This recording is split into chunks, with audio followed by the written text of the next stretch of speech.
तर आपण पाहतोय previous year question paper chapter wise. त्यामध्ये आपण आतापर्यंत 3-4 चॅप्टर पाहिले. आता आपण पाहतोय सूट किंवा डिस्काउंट. यावर आपण काय केलंय तर अगोदर बेसिकचे व्हिडिओ बनवलेले, परंतु सूट या पर्टिक्युलर चॅप्टर व्यतिरिक्त आपण टक्केवारीमध्ये बऱ्याच गोष्टी पाहिल्यात. आणि ज्याला टक्केवारी समजलं त्याला सूट हे चॅप्टर अत्यंत इझी वाटतं. फक्त सुटीमध्ये काय असतं तर क्रमवार सूट वगैरे, तर त्यामुळे हे शिकणं वेगळं गरजेचं होतं. तर त्यावर आपण व्हिडिओ बनवलाय बॅच मध्ये. आणि त्या व्यतिरिक्त आपण जे आज शिकणार आहे ते प्रिव्हियस इयर क्वेश्चन. तर यामध्ये 2 पेपर घेतलेले मी, एक स्टाफ सिलेक्शनचा आणि दुसरा पोलीस भरती. तर हे दोन्ही आपण सोडूया. ठीक.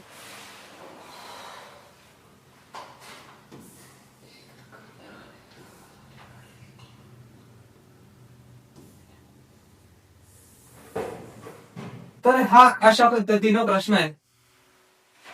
यामध्ये असं म्हटलंय की 3 ऑफर दिलेले आहेत. एका व्यक्तीला 3 ऑफर मिळाल्या वेगळ्या वेगळ्या, आणि त्यातली कोणती ऑफर चांगली आहे हे आपण निवडायचे.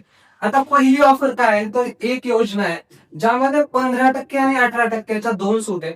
दुसरी योजना आहे 6 वस्तू खरेदी करा आणि 2 मोफत मिळवा, म्हणजे फुकट मिळवा. आणि तिसरी ऑफर आहे 30%ची एकच सूट. तर कोणती ऑफर सर्वात चांगली आहे आपल्याला शोधायचं. आता पहिलं काम काय करा, तर इथे 100 रुपये, हा प्रश्न वाटायला वाटतो अवघड पण तितका नाही बघा. 100 रुपयावर पहिले 15 रुपये सूट देऊन टाका. 15% म्हणजे यातले 15 रुपये सूट झाले. त्यानंतर काय करायचं, तर हे 15 रुपये गेले म्हणजे उरली कितीची वस्तू आता 85ची. तिचे 18% मागू शकतो आपण. तर 85चे 18% म्हणजे किती होणार तर ते शोधायचे. हा गुणाकार करा. 18×5 = 0, 709, 18×8 144 आणि हे 9 म्हणजे किती होणार 153 है ना. 9×4 1303 हातचा 1 म्हणजे 153. आणि टक्का म्हणलं की 2 संख्या सोडून पॉईंट, म्हणजे किती रुपये सूट झाली टोटल, तर 15 रुपये 30 पैसे. म्हणजे पहिली सूट 15 रुपये आणि आता ही 15 रुपये 30 पैसे, म्हणजे एकूण सूट किती झाली 30 रुपये 30 पैसे किंवा 30.30%. मग याच्या पुढे तर गेली तो ऑलरेडी, म्हणजे योजना सगळ्यात चांगली कोणती असेल तर ही 30%ची नाही, कारण याच्यात किती रुपये सूट भेटणार आहे 30 रुपये. आता इथे किती टक्के हे शोधावं लागेल. मग असा प्रश्न म्हणलं की मी मागच्या वेळी तुम्हाला सांगितलं जेव्हा शिकवलं तेव्हा पहिला प्रश्न हा विचारायचा की घरी एकूण किती वस्तू आहेत. जर तुम्ही क्रांती सूत्र तसं टाकलं की 6 वर 2 तर 100 वर किती चुकले.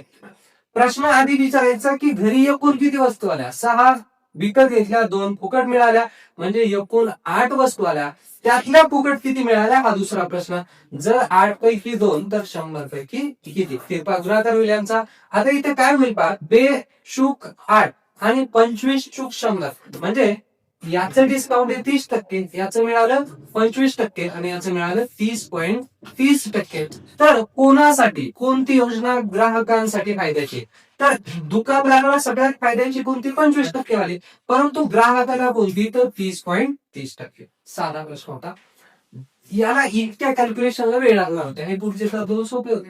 तर एक कॅल्क्युलेशन गुणाकार पत्र आपल्याला शिकवलेले आता इतकं करावं लागलं असं. हा प्रश्न आहे. अमोलने आपल्या उत्पादनाची किंमत 20% वाढवली, आधीच वाढवून ठेवली. जर त्याला उत्पादन ना नफा ना तोटा या तत्वावर विकायचे असेल, अशा प्रकारचे झालेले ऑलरेडी आपण टक्केवारीत शिकलेलो आहे.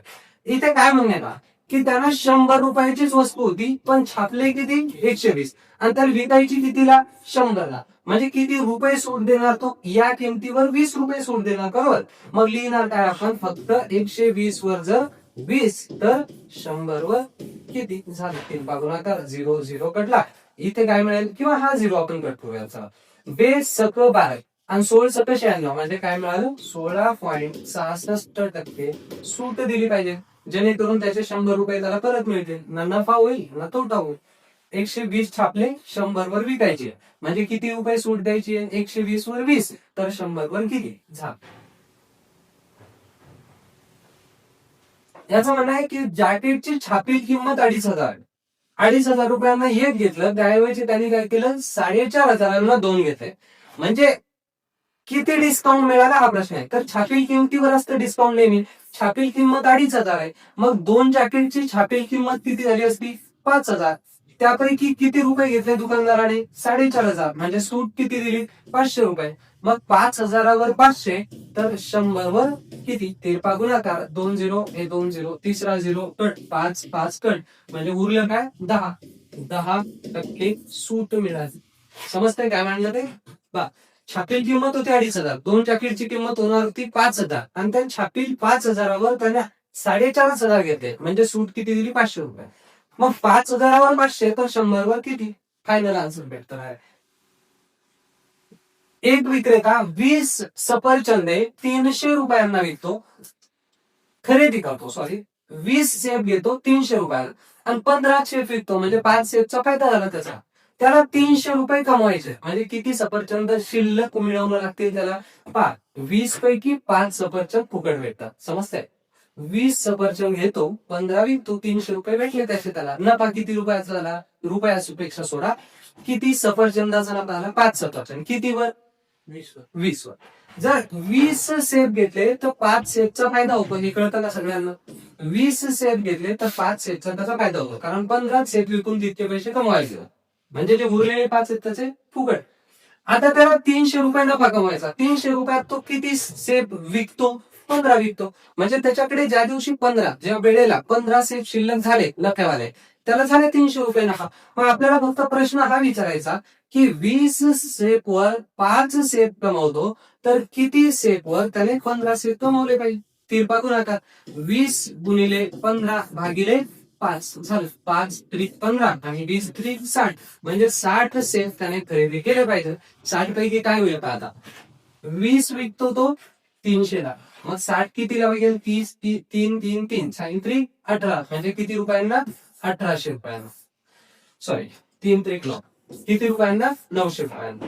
आणि 15च्या हिशोबाने विकतो तो. 15 विकतो किती रुपयांना? 300. मग 60 कितीला विकेल? 15 चूक 60, मग 3 चूक 12, म्हणजे 1200ला विकेल. झालं 300 रुपये नफा. पण हे करत बसण्याची गरज नाही, हे काय व्हेरीफाय नाही करायचं. इतकं कळलं बस की त्याला 20 सेबवर 5 फुकट भेटत होते आणि 300 कमवण्यासाठी त्याला 15 फुकट भेटले पाहिजे. शिल्लक 15 संपलं, सेब ज्या दिवशी झाले त्याच्याकडे, त्या दिवशी त्याला 300 रुपये नफा. मग 20 वर 5 तर किती वर 15, हे डायरेक्ट उत्तर भेटलं. एका संगणकाची किंमत 26,000 रुपयांना विक्री केल्यावर 4% नफा, तर त्याने 19,000 रुपयाला विकलं तर किती टक्के तोटा आहे? हा पण साधा प्रश्न आहे, डायरेक्ट क्रांती सूत्रात टाका, उत्तर भेटतं. 4% नफा झाला 26,000ला विकल्यामुळे, म्हणजे ही 26,000 किंमत किती टक्के आहे सांगा? 104%. 100 त्याचे त्यानं वसूल केले, 4% नफा. तर किती टक्के पाहिजे त्याला? या 19,000ला विकल्यावर किती टक्के तोटा होईल? मग 100 पैकी किती विकली जाईल हे शोधा. जर 100ची वस्तू 104ला विकतो तर कितीला, म्हणजे 100 पैकी कितीला विकलं म्हणजे त्याला 19,000 रुपये मिळतील, असा प्रश्न मांडला. आता तिरपा गुणाकार करायचा. 104 गुणिले 19,000 आणि भागिले 26,000, तर हे 0 तर कटले, उरलं काय? 26 आणि 104. आता इथे 6च्या पाड्यात 4 कधी येतात? तर साइन चूक 24, मग 20 चूक 80 आणि साइन चूक 24, म्हणजे 4 ने पूर्ण भाग जातो. उरलं काय? 19 जुने 38 आणि 19 चूक 38 76. आता 76 रुपये त्याला मिळाले 100 पैकी. मग तोटा किती झाला? मूळ किंमत 100 होती की नाही? याला विकले 104ला, तर ही मग किती टक्क्याला विकले त्याने? आता 104% म्हणजे ही रक्कम. तर ही 19,000 किती टक्के रक्कम भेटली त्याला? 76% भेटली, म्हणजे तोटा किती टक्के झाला? 24% तोटा. ही मिळाली त्याला रक्कम. इतका साधा प्रश्न आहे ना. ज्यांनी बेसिक ते टक्केवारी, म्हणजे पहिलं चॅप्टर आपण क्रांती सूत्रासाठी टक्केवारी शिकवलंय, बेरीज वजाबाकी झाल्यानंतर. आणि क्रांती सूत्राच्या पहिल्या चॅप्टर मध्ये मी क्रांती सूत्र शिकून दिले. ज्याला ते नीट समजलं त्याच्यासाठी हा प्रश्न तोंडी सांगण्यासारखा होता, किंवा इतकं कॅल्क्युलेशन करावं लागलं असतं, गुणाकार थोडासा. एका दुकानदाराने आपल्या वस्तूंची किंमत 20% वाढवून छापली आणि विक्रीच्या वेळी 10% सूट दिली, तर त्याला किती टक्के नफा होईल? पुन्हा तोच 100 रुपयाची वस्तू आहे, मूळ किंमत. छापले किती? 120, आणि 120 वर तो 10% सूट देतो, तर 120चे 10% किती होता? 12. कोणत्याही संख्येचे 10% म्हणजे किती? एक संख्या सोडून पॉईंट घ्यायचा, किंवा एक संख्या सोडून 0 असेल तर कट करायची. 10% म्हणजे किती झाले? 12. मग 120 वर 12 रुपये सूट दिली म्हणजे किती रुपये मिळाले कारण 108. 100ची वस्तू 108ला विकली म्हणजे 8% नफा झाला. पाहिल्याबरोबर सांगता येतं त्याच्याकडे लिहायची गरज नाही. आणि हे मागच्या वर्षी पोलीस भरती किंवा स्टाफ सिलेक्शन मी PYQ मध्ये दोनच क्वेश्चन पेपर घेतात, एक तर पोलीस भरती किंवा स्टाफ सिलेक्शन. आपण या व्यतिरिक्त सरळ सेवेच्या सुद्धा याच्यामध्ये ऍड केलेल्या असू शकतात. म्हणजे होऊ शकतं एखादा प्रश्न तलाठीचा वगैरे भेटलेला. एका वस्तूची छापील किंमत 4,000 असून त्यावर अनुक्रमे 2 सूट दिल्या तर किती सूट दिली पहा, 20% आणि 30%. तर मी म्हणतो 100 वर कॅल्क्युलेशन करा जर आकडा अवघड असेल, पण हा आकडा स्वतःच सोपा आहे की नाही. मग यावरच कॅल्क्युलेशन करा किती मिळेल. पहिली 20% म्हणजे किती रुपये सूट झाली, तर 4 2 8 आणि हे 2 0 म्हणजे किती रुपये सूट झाली, 800 रुपये. आता यातून 800 गेले 4,000 उरले किती, 3200. याचे 30% काढा करा. 0 0 पेटला टक्क्यामुळे आणि उरलं काय, 3 0 0 3 2 6 आणि 3 3 9 म्हणजे किती सूट दिली पुन्हा, तर 960 रुपये. तर वस्तू किती रुपयाला मिळाली ते एकूण सूट किती झाली पाहिजे. हा 0 कटला, इथे 6 आणि इथे 17. आता 1760 कशातून वजा करायचे, 4,000. मूळ किमतीतून 1760 ही झाली एकूण सूट. आता 4,000 वजा 1760 केलं तर काय मिळतं पहा, इथे 0 इथे 4 इथे 2 आणि इकडे 3तून 1 दिला 2 रुपये म्हणजे 2240 हे असणार त्या वस्तूची विक्री किंमत. किती रुपयाला मिळाली, तर 2240 ला 2 सूट दिल्यानंतर. आता हे 100 कसं सोडायचं होतं, तर पहा 100 रुपयाची जर वस्तू असली तर पहिली सूट किती रुपये होईल मला सांगा. 100 रुपयाच्या वस्तूवर पहिली सूट होईल 20 रुपये, बरोबर. 20% म्हणल्यावर याचे तर 20 रुपये झाले. उरले किती, 80. 80चे 30% म्हणजे किती, 8 3 24 म्हणजे किती सूट झाली टोटल, 44 रुपये. म्हणजे कितीला विकली ती वस्तू, 56 रुपयाला. मग लिहा 100ची वस्तू जर 56 रुपयाला विकली जाते तर 4,000ची वस्तू किती रुपयाला विकली जाईल. 0 0 कटले, 2 0 कटले. आता हा एक 0 ला लिहा.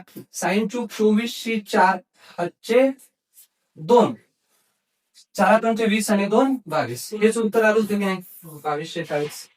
तर तुम्हाला या पद्धतीनं सुद्धा तोंडी सोडवण्यासाठी इतकं तरी येतं आणि ते पुढचं कॅल्क्युलेशन थोडं गुणाकार वगैरे करावं लागेल. परंतु क्रांती सूत्र टाकले की कोणतेही गणित सोडवता येतं लागून. पुढचा प्रश्न,